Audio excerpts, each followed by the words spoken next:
All right, Dr. Philip Pettit, is there anything you want to tell us about? I believe you have a book out. Well, I've just published a book, actually. I suppose you don't mind me advertising this.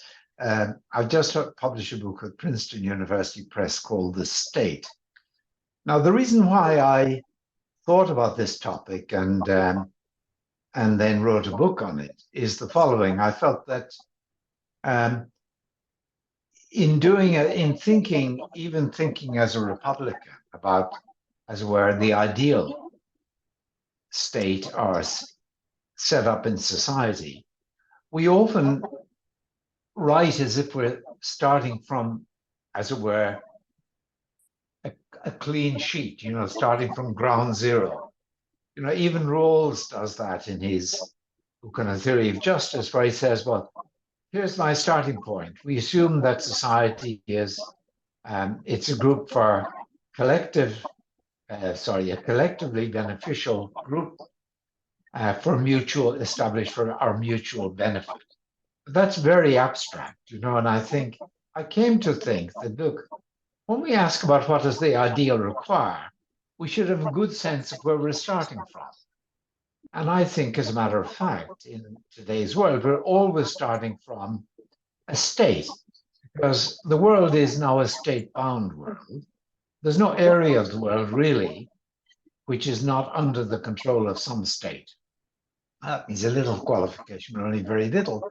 And I think short of a major catastrophe, it's going to remain like that into the indefinite future.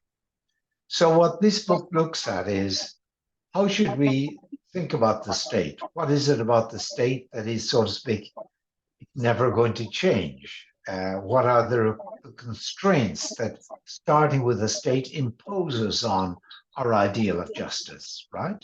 And what are the potentials that the state gives us? And that's what the book looks at.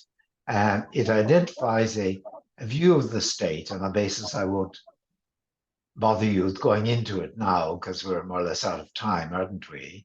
And then looks at, in light of that characterization and defensive characterization of the state, looks at how a state will best exercise its function, be true to itself just qua state, even if it's not just. And that, so to speak, what remains as an area of action consists of being a state that is available to it. And it's meant to go with a companion volume that I plan in about 2 years' time, which will be called probably From State to Republic. The publisher wanted to call it The Republic, but we agreed that title has been taken. And the idea in that book then will be to say, okay, we know what a state is. Now, where are the points at which we might act in order to make this state, as it were, just in Republican terms, in order to make this state into something deserving of the name of republic?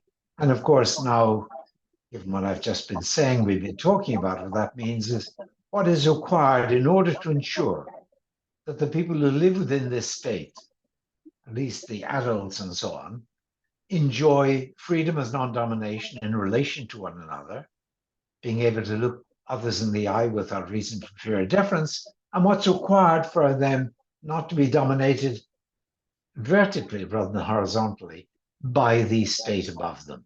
And the idea is that it'll give me a chance to look again at the demands of republicanism, civic republicanism, but now understood against the, as it were, realistic context of taking that we're going to be starting from a state which itself has its own, so to speak, necessities built into it.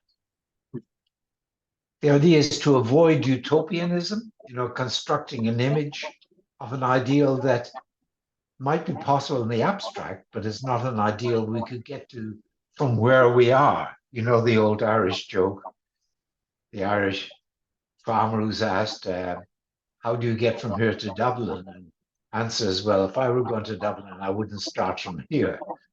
And the idea is that, in order, you need to know where you're starting from in order to build a really realistic sense of an ideal, even an ideal of justice. So the idea is to ensure in that way that the Republican ideal, as I spell it out, can be seen as realistic in light of what is required for a state to be a state and to function properly as a state. I think it's really wonderful in all of your books. I have them right here. These four Oh, volumes that's that I've very read. nice. That you go into theory and practice, and I think classical republicanism really does have a lot of practice to look at and to learn from. So I agree I entirely, yes. I really look forward to that. I almost wish you didn't tell me because I can't wait. I'm going to be so All right, excited okay. to I'm read sorry, I that. don't even have a copy of the book with me to show you on the screen because, as you know, I happen to be, for quite independent reasons, away from my books and study and so on in London. All right. Okay. Well, that's wonderful. Great note to end on. If that's all, then you have a good day in London, and until next time, long live the Republic. Very good. As they say in Ireland, the island which I was raised, up the Republic. Oh, well, thank Yeah, you. actually,